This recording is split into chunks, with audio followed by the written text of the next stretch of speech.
అందరికీ నమస్కారం అండి. ఈ రోజున శ్రీ వైఎస్ జగన్మోహన్ రెడ్డి గారి పైన దాడి చేసిన ప్రతిపక్ష నాయకులు, టీడీపీ నాయకులు ఇంకా ఎవరెవరు ఉన్నారో నిగ్గు తేల్చాల్సిన అవసరం ఉంది. చేతగాని చావలేని సన్నాసులు అందరూ కలిసి వాటమి భయం పట్టుకొని ఓడిపోతామని డిక్లేర్ అయ్యి విజయవాడ గడ్డేదల బాబుగాడి సొమ్ములాగా విజయవాడ గడ్డకు వస్తే జనాలు ఎవరు రారు అని ఊహించుకున్న వాళ్ళు ఇవాళ విజయవాడ నడిబొడ్లో జగన్మోహన్ రెడ్డి గారికి బ్రహ్మరథం పట్టిన తీరు చూసి చంద్రబాబు నాయుడు అనుకో వీళ్ళందరూ కూడా ఉలిక్కిపడిన సందర్భం మనందరం కూడా చూసాం. ఆ కడుపు మంటతోనే అసూయతోనే ఇవాళ జగన్మోహన్ రెడ్డి గారి పైన దాడి చేశారు. ఎంత దారుణం అంటే అది కొంచెం కిందకో పక్కకో తగిలితే పరిస్థితి ఏంటి ఒకసారి గమనించాల్సిన అవసరం ఉంది. రాష్ట్ర రాజకీయాల్లో విమర్శ ప్రతివిమర్శ ఉండొచ్చులే, కానీ ఇలాంటి దాడులు, భౌతికంగా దాడులు చేయాలనే భావం కల్పించిన వ్యక్తి మాత్రం ఖచ్చితంగా చంద్రబాబు నాయుడు గారని చెప్పాల్సిందే. ఎందుకంటే ఆయన మొదటి నుంచి కూడా రాజకీయ కోణం మీరు బాగా పరిశీలించండి. ఏ నాడు కూడా స్వచ్ఛందంగా రాజకీయాలు చేసిన వ్యక్తి కాదు చంద్రబాబు నాయుడు అనే వ్యక్తి. ఇలా అల్లరి మోకల్ని, మరి రౌడీ షీటర్లని ఎమ్మెల్యే అభ్యర్థులు కూడా ప్రకటించి ఇవాళ మరి సింగనగర్ ఆ ప్రాంతాల్లో ఆయన పైన దాడి చేయడం అంటే చాలా దారుణమైన విషయం. అక్కడ టీడీపీ ఇన్ఛార్జిగా ఉన్న బోండా ఉమామహేశ్వరరావు అనే వ్యక్తి ట్వీట్ చేశాడు. ఏమని చేశాడో చూడండి ఒకసారి. బోండా ఉమామహేశ్వరరావు అనే వ్యక్తి ఏ రకమైన ట్వీట్ చేశాడో మీరు అందరూ కూడా చూడొచ్చు. అంటే మేమున్నాం దీని వెనక అని చెప్పదలుచుకున్నారు వాళ్ళు బహిరంగంగానే. అంటే మీరు గమనించవచ్చు ఏ స్థాయిలో వాళ్ళు జగన్మోహన్ రెడ్డి గారి పైన అసూయ, కడుపు మంట పెంచుకున్నారన్నది. కాబట్టి ఏది ఏమైనా రాజకీయాల్లో ఇలాంటివి జరగకూడదు.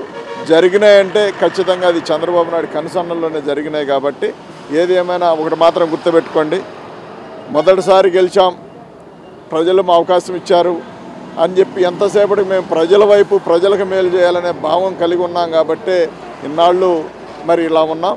ఖచ్చితంగా జగన్మోహన్ రెడ్డి గారికి గనక ఏదైనా ఇబ్బంది కలిగే పరిస్థితి ఉంటే ఖచ్చితంగా దానికి రియాక్ట్ కూడా అట్లానే ఉంటుంది, రియాక్షన్ కూడా అలానే ఉంటుంది. ఖచ్చితంగా ప్రతిఫలం చెల్లించుకునే రోజులు మాత్రం దగ్గరలోనే ఉన్నాయి. ఎవడో భయపడాల్సిన అవసరం లేదు. నువ్వు ఒకటంటే మేము రెండు అంటాం, నువ్వంటే సర్దుకోవాల్సిన అవసరం లేదు. సాక్షాత్తు ఒక రాష్ట్ర ముఖ్యమంత్రి పైన మీరు రాళ్ల దాడి చేస్తూ ఉంటే చంపేద్దామనా, లేకపోతే మీ బాబుగాడి జాగీర్ అని చెప్పి ఈ రకంగా ఇక్కడ తయారయ్యారు అర్థం కాని పరిస్థితి. కాబట్టి ఒకే ఒక మాట చెప్తా ఉన్నాం, మీరు చావలేని సన్నాసులు కాబట్టి, దొంగ దెబ్బలు తీయటం అలవాటు కాబట్టి ఎన్టీ రామారావుని పొట్టబెట్టుకున్నారు, మాధవరెడ్డి గారిని పొట్టన పెట్టుకున్నారు. ఇలా రకరకాలుగా అన్యాయక్రాంతంగా దుర్మార్గమైన హేయమైన చర్యలతో మీరు వాళ్ళందరినీ పొట్టన పెట్టుకున్న వ్యక్తులు వీళ్ళందరూ. ఇలాంటి వ్యక్తులకి రాజకీయాలు కానీ వాస్తవంగా బతకడం చేత కాని వాళ్ళు వీళ్ళందరూ కూడా. కాబట్టి ఇలాంటి వ్యక్తులకి ఇంతకుమించి ఏమి రాదు, ఇంతకుమించి వీళ్ళ దగ్గర నుంచి కూడా ఏమి ఎక్స్పెక్ట్ చేయలేం. కాబట్టి ఒకే ఒక మాట చెప్తా ఉన్నాం, ఏది ఏమైనా ఇవాళ జరిగింది మాత్రం ఖచ్చితంగా మర్చిపోలేని సంఘటన. మా నాయకుడి పైన మీరు దాడి చేసిన తీరు మేము గమనిస్తూ ఉన్నాం. మా నాయకుడు ఓర్పు మంతుడు, సహనమంతుడు కాబట్టి మేము ఇట్లా ఉన్నాం. లేకపోతే మాకు ఎంపీలు ఎమ్మెల్యేలు ఏమైనా కూడు గుడ్డ కాదు. మేము తలుచుకుంటే ఇంతకంటే దారుణంగా చేయగలం. కానీ మా నాయకుడు ఊరుకోవడానికి మేము సర్దుకున్నందుకు ఇవాళ మీరు దాడులకు తెగిస్తే మాత్రం దేనికి మూల్యం చెల్లించుకోవాల్సిన పరిస్థితులు వస్తాయి, అందులో అనుమానమే లేదు. ఖచ్చితంగా ప్రజలు ఇవాళ ప్రతి సర్వేలో కూడా ప్రజలు వైఎస్ఆర్సీపీకి అండగా ఉన్నారు, జగన్మోహన్ రెడ్డి గారికి అండగా ఉన్నారు. ఎవరు చూసినా, ఏ ఛానల్ వాళ్ళు చూసినా, ఏ సర్వే వాళ్ళు చూసినా 130, 137 అలా చెప్పడం వలన మీకు భయం పట్టుకొని, రకరకాల భయాలు పట్టుకొని ఇవాళ జగన్మోహన్ రెడ్డి గారి పైన ఏదో బెదిరిద్దామంటే అయ్యేది కాదు. ఆయనేమి మీలాంటి ఉడతోపులకి తొండోపులు భయపడే రకం కూడా కాదు జగన్మోహన్ రెడ్డి గారు.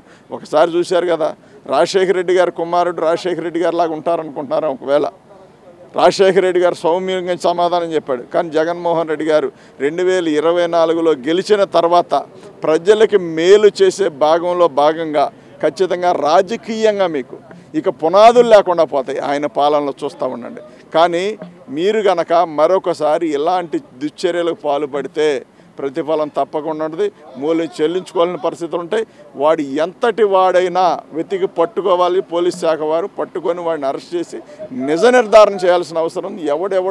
ఎవడిని ఉసిగొల్పాడు, ఎవడు దీన్ని అందరిని సెట్ చేశారు, అది చిన్న దెబ్బేం కాదు, ఊరికే చేత్తో వేసిన రాయి విధానం కూడా కాదు. ఖచ్చితంగా నుదురు పైన టార్గెట్ చేసో కణతలకు టార్గెట్ చేసో వాళ్ళు కొట్టిన దెబ్బే తప్ప అది ఎక్కడా కూడా కాదు. అందులో మరి వెల్లంపల్లి శ్రీనివాస్ గారికి సెక్యూరిటీ వాళ్ళకు కూడా దెబ్బలు తగలడం జరిగింది. కాబట్టి ఏదేమని ఇది ఉపేక్షించం. రానున్న రోజుల్లో మరి ప్రజలు రాజకీయంగా మే నెల 13న రాజకీయ సమాధి కట్టడానికి సిద్ధంగా ఉన్నారు. మీ దుశ్చర్యలు చూస్తూ ఉన్నారు. రాష్ట్ర ప్రజలందరూ కూడా ఇవాళ 24 గంటలు గడవక ముందే 4-5 గంటలు జరిగి కూడా ఘటన 4-5 గంటలు జరిగి ఇప్పటికీ కూడా మరి స్టేట్ వైడ్గా రాష్ట్రం అంతా కూడా నిరసనలు తెలియజేస్తూ ఉన్నారు.